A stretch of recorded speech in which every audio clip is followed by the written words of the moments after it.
ये चीज जान लो, तुम किसी भी धर्म से हो, तुम्हारी कोई गलती हो या ना हो, तुम क्या खाते हो, क्या पहनते हो, क्या बेचते हो, क्या नाम यूज करते हो, सिर्फ इन चीजों के बेसिस पर कल 1 से 150 लोग उठ के तुम्हारे घर तुम्हें मारने आ जाएंगे और पुलिस के पास सारे वीडियोस, फोटोज और सारे सबूत रहने के बाद भी वो उन लोगों को पहचानने से इनकार कर देगी। और तुम्हारे लिए पुलिस सिर्फ इतना कर देगी कि अगर तुम उनके खिलाफ कुछ बोलोगे तो उल्टा तुम्हारे ऊपर FIR हो जाएगा।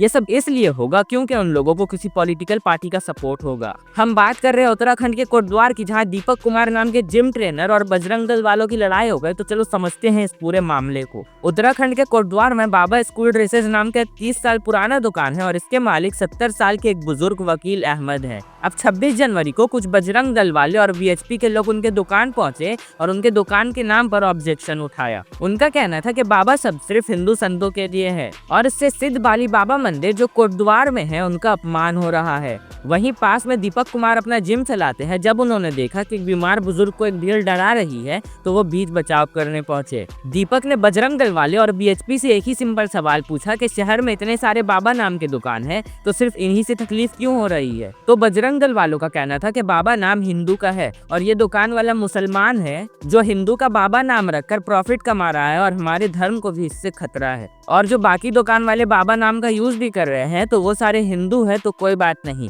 उनसे हमारे धर्म को कोई खतरा नहीं है। मतलब इनका कहना था कि बाबा नाम कोई नाम का वर्ड नहीं है, ये एक ब्रांड नेम है। कंपनी कैसे अपना ब्रांड का नाम पेटेंट करवा लेती है, वैसे ही लगता है इन्होंने बाबा नाम को पेटेंट करवा कर रखा है और इसको यूज करने का हक सिर्फ उसका है जो हिंदू है। और भी सोशल मीडिया पर बहुत सारे वीडियो मिल जाएंगे जिसमें देखा गया है कि इन्होंने और भी बहुत सारे नाम को पेटेंट करा कर रखा है। जैसे ये किलर 10-12 साल से अपना दुकान का नाम अमन रखकर चला रहा था, ये अचानक से पहुंचकर बोलते अपना दुकान का नाम चेंज करो। तुम्हारा नाम इंतजार अली है और तुम हिंदू का नाम अमन रखकर अपना दुकान चला रहे हो, प्रॉफिट कमा रहे हो, लोगों को गुमराह कर रहे हो। तुम्हारे मजहब में अमन नहीं आमान होगा और तुमने अमन नाम रखा है जो हिंदू नाम है, तो चलो अपना बैनर चेंज करो। और यहाँ पर भी बहस चिल्ला चिल्ली कर दुकान का बैनर फाड़ देते हैं। फिर एक सैलून में जाकर बोलते हैं तुम मुस्लिम होकर हिंदू के नाम लक्की से सैलून क्यों चला रहे हो। फिर यहाँ पे भी वही तोड़ फोड़। उसी दुकान में जो मुस्लिम बार्बर था उसके कान में बाली देख ली तो अब उसके ऊपर अड़ गए कि तुम्हारे मजहब में तो कान छेदाना और कान में कुछ पहनना हराम है, तो तुमने क्यों पहना है, ये भी हमारे धर्म का पेटेंट है, चलो इसे जल्दी से उतारो और आइंदा से ना हिंदू का नाम यूज करोगे ना ही कान में कुछ पहनोगे और अगर ऐसा हुआ तो फिर बुरा होगा। लेकिन इन लोगों को ये चीज समझ में नहीं आता, अगर किसी के धर्म में कोई चीज हराम है और वो फिर भी कर रहा है तो मरने के बाद उसका हिसाब किताब उसके साथ होगा। और हमारा देश हमको इतना इजाजत देता है कि हमें किसको फॉलो करना है, क्या पहनना है, क्या खाना है, हम खुद से डिसाइड कर सकते हैं। बस सिर्फ ये ध्यान रखना है कि हम जो भी चीज करें उससे किसी और को तकलीफ ना हो। मतलब ऐसा कोई काम नहीं करना है जिससे आसपास के लोग अनकंफर्टेबल और अनसेफ महसूस करें और ना किसी धर्म को और ना ही किसी लोग को कोई ठेस पहुंचे। अब मिसाल के लिए अगर कोई पार्क में ऊटपटांग हरकत कर रहा है तो पार्क पब्लिक प्लेस है, तो तुम पुलिस में जाकर उसकी कंप्लेन करो कि ये पब्लिक प्लेस में ऐसा ऐसा कर रहा है, बाकी काम पुलिस का है। यहाँ पर भी किसी बंदे को हक नहीं होता है कि कोई किसी के ऊपर हाथ उठाकर कानून को अपने हाथों में ले। लेकिन फिर भी पब्लिक प्लेस का बात अलग है, पार्क पब्लिक प्लेस है, अगर कोई वहाँ पर ऊटपटांग हरकत करता है तो ज्यादातर आदमी अपने ही से मारकर उसका फैसला कर देता है।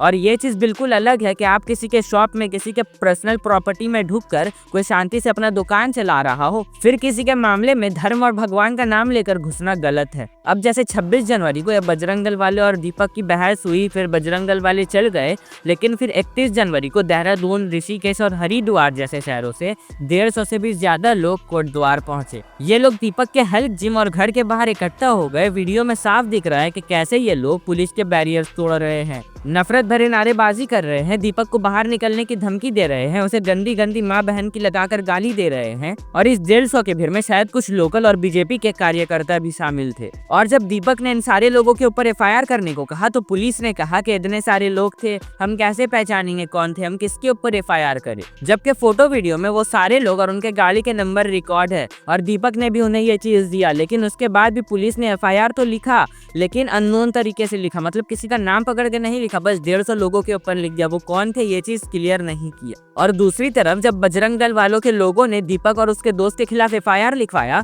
तो पुलिस ने लिख लिया और FIR में ये लिखवाया गया था कि दीपक ने उन लोगों से 3000 रुपए छीने हैं और शायद कुछ घड़ी या कुछ चीजें भी उन लोगों से छीनी गई है।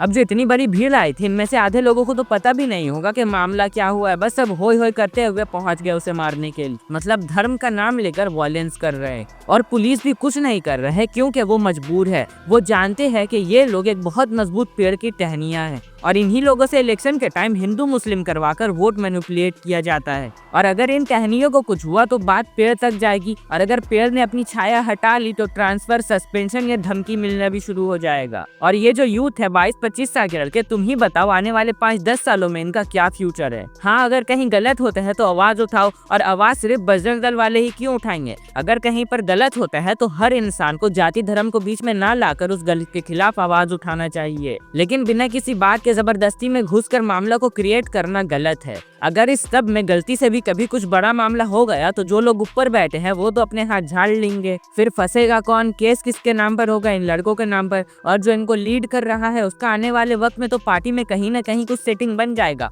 और फंसेंगे ये लड़के। और इस पूरे वायलेंस में सबसे बड़ा नुकसान धर्म, भगवान और बजरंग दल के नाम को हो रहा है। बजरंग दल की स्थापना 8 अक्टूबर 1984 में अयोध्या में हुई थी। इसको शुरू करने का मोटिव था मंदिरों की सुरक्षा, गांव माता की सुरक्षा, और जहां धर्म खतरे में हो, किसी हिंदू के साथ गलत हो रहा हो, वहां आवाज उठाना। लेकिन अब देखो क्या हो रहा है। सिर्फ ऐसा नहीं है कि हिंदू में ही ऐसा होता है, हर मजहब में यही होता है कि कुछ लोगों की गलती की वजह से पूरे धर्म को बदनाम किया जाता है। अब जैसे कुछ हमारे मौलवी मुल्ला है जो मस्जिदों और मदरसों में बच्चों के साथ गलत करते हैं, माँ बाप को पता चल जाता है, माँ बाप फिर भी आवाज नहीं उठाते हैं कि समाज क्या कहेगा या हमारे धर्म की ही बदनामी होगी, तो बात को दबा देते हैं। अब हर कोई गलत नहीं करता, हर मौलवी बुरा नहीं होता, लेकिन सिर्फ कुछ लोगों की गलती कर देने की वजह से सबका नाम बदनाम किया जाता है। अब जैसे टेररिस्ट यूथ का ब्रेन वॉश करते हैं कि यहाँ वहाँ जाकर ब्लास्ट करो, सीधा बिना हिसाब किताब के जन्नत में जाओगे, और ये सब अल्लाहू अकबर बोलकर करते हैं, तो इससे क्या बात निकलता है कि मुसलमान टेररिस्ट होता है।